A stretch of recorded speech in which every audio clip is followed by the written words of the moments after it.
रागिनी जी, आप झूठ क्यों बोल रही है? बताइए ना सबको सच। हमने खुद देखा था कि दिव्यम जी आपका हाथ पकड़ के आपको घर से बाहर लेकर जा रहे थे। राधिका दीदी, जब दिव्यम जी घर से बाहर गुस्से से जा रहे थे ना, तब हम उनका हाथ पकड़कर उन्हें रोकने की कोशिश कर रहे थे। शायद आपने तभी देखा होगा। हम तो घर पे ही थे पूरा टाइम, घर से बाहर निकले ही नहीं। अरे क्या हुआ अब आप लोगों को? आप लोग ऐसे चुपचाप मूर्ति बन करके क्यों खड़े?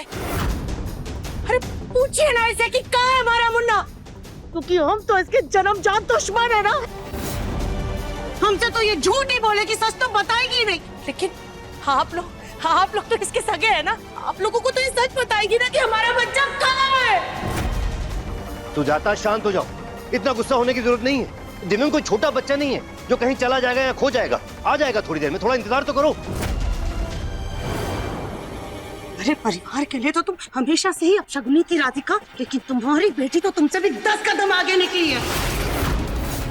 हमें पहले से ही अंदाजा था, हमारा दिल कह रहा था कि तुम्हारी बेटी के जन्मदिन पर कुछ ना कुछ अपशगुन होने वाला है। तुम दोनों माँ बेटी ने हमारे बच्चे की जिंदगी में जहर घोल करके रखा हुआ है। जब से वापस लौट करके आई हो, हमारे घर में सिर्फ और सिर्फ कलेश हो रहा है। जिंदगी कुछ ऐसा तुमने टीवी का धारावाहिक बना करके रख दिया है। कभी कुछ अच्छा होता ही नहीं है। कोई नया ड्रामा, कोई नौटंकी, रोना धोना, चिल्लाना, चीखना, ब्लैकमेलिंग सब होती रहती है।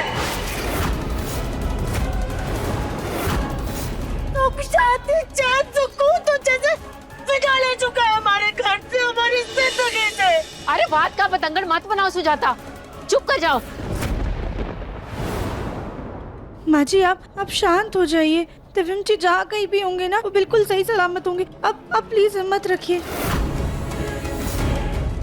अच्छा हुआ सारा ब्लेम राधिका पर आ गया। अब हमें इस जलती हुई आग को और भड़काना होगा। राधिका दीदी, पर आप दोनों में झगड़ा क्यों हो रहा था? हमने देखा था दिव्यम जी बहुत परेशान लग रहे थे, और वीडियो में भी देखा ना आपने कि उनका गुस्सा तो साफ साफ नजर आ रहा था।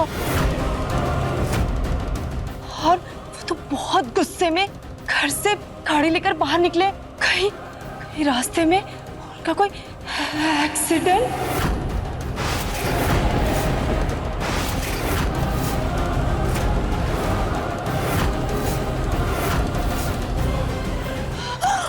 हे भगवान, अगर उन्हें कुछ हो गया तो हमारा और सोनू का क्या होगा?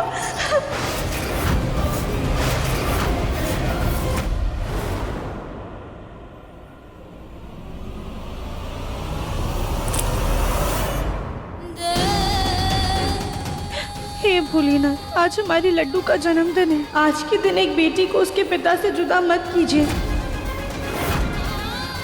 भगवान, दिव्यम जी जहाँ कहीं भी हैं, प्लीज उनकी रक्षा कीजिएगा।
रुक जाइए, मत आइएगा कोई भी हमारे, दूर रहिएगा हमसे सब लोग।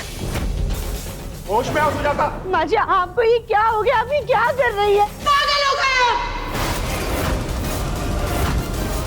राधिका, क्योंकि तुमने हमें पागल कर दिया और ये उसी का नतीजा है, तो भुगतो। हमारे पिछले जन्मों के पापों की सजा पहले हम हमारे बच्चे को नहीं भुगतने दे सकते। हमारे ही घर में हमारी खुशियों से ज्यादा तो बस राधिका की फिक्र है ना। फिर ठीक है, आज हमारे साथ साथ हम इस राधिका को भी लेकर डूबेंगे। सुजाता ये क्या बचकानी हरकत? रुक जाइए। अपने साथ साथ हम इसकी भी जान लेकर के रहेंगे। मुन्ना के बिना तो हमारा जीवन व्यर्थ है। अपने मुन्ना के बिना तो हम एक पल भी चैन की सांस नहीं ले सकते। और आज ये जो कुछ भी हुआ है उसकी जिम्मेदार ये है। नहीं सुजाता। इसलिए आज इस बला को हम अपने साथ साथ मार कर रहेंगे, क्योंकि अगर इसका बुरा साया हमारे परिवार पर पड़ा ना तो हमारा परिवार भी कभी भी एक पल चैन की सांस नहीं ले पाएगा। इसलिए आज ये किस्सा ही खत्म कर देते हैं हम। सुजाता शांत हो जाओ, बस करो।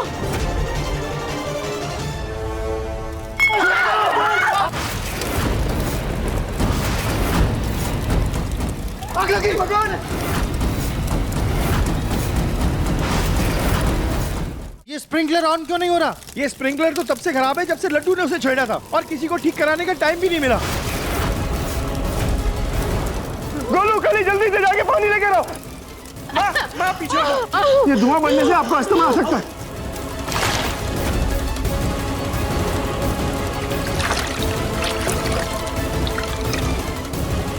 अरे कोई तो आग बुझाइए। घबराइए मत माँ जी, घबराइए मत।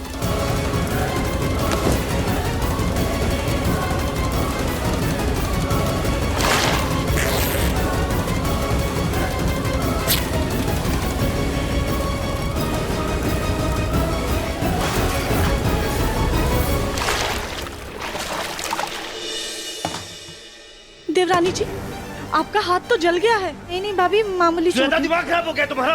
अपने साथ साथ राधिका और हमारी जिंदगी भी तुमने खतरे में डाल दी। पूरे घर में आग लगाने वाली थी तुम। तो और क्या करते हैं? क्या करते हैं? और हम चुप से इस लड़की की हमारे मुन्ना से शादी हुई है ना, हमारे बच्चे के सर पर बोझ की तरह बैठी हुई है ये।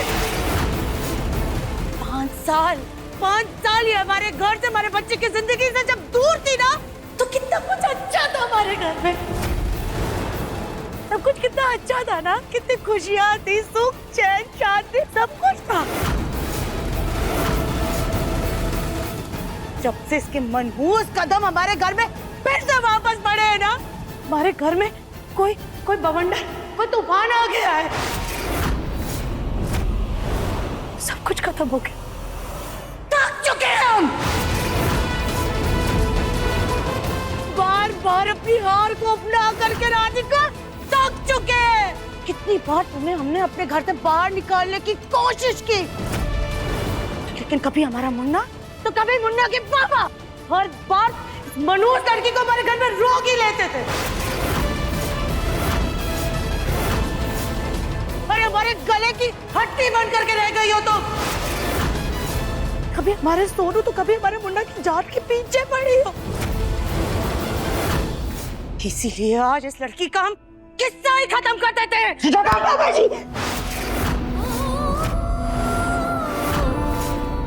शांत हो जाइए। हम सब जानते हैं कि माँ जी को दिव्यम जी से कितना मोह है। दिव्यम जी की चिंता में, अनजाने में उनसे ये सब हो गया। अब प्लीज शांत हो जाइए। अभी ना हमें ये सब छोड़कर सिर्फ दिव्यम जी के बारे में सोचना चाहिए कि उनको कैसे ढूंढे।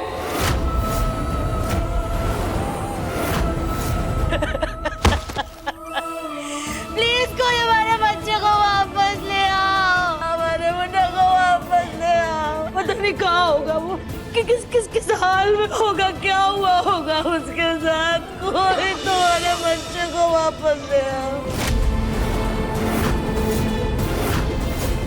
हमारे बच्चे को वापस ले आओ, वरना चाची वरना पुलिस में फोन कर देंगे। पुलिस में फोन करके राधिका के खिलाफ कंप्लेंट कर देंगे। की वजह से हमारा मुन्ना गायब हुआ है। और रागिनी के फोन में जो सबूत है ना, उससे ये साबित हो जाएगा दोषी यही। फिर हम इसको जेल भेज कर रहेंगे।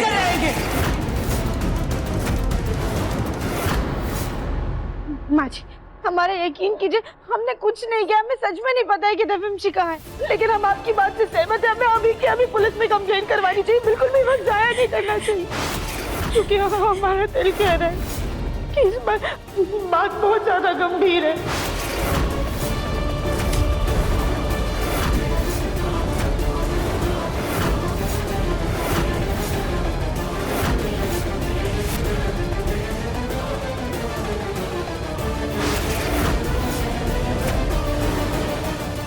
देखिए मन अति सुंदर के लेटेस्ट एपिसोड्स अभी सब्सक्राइब करें दंगल प्ले ऐप।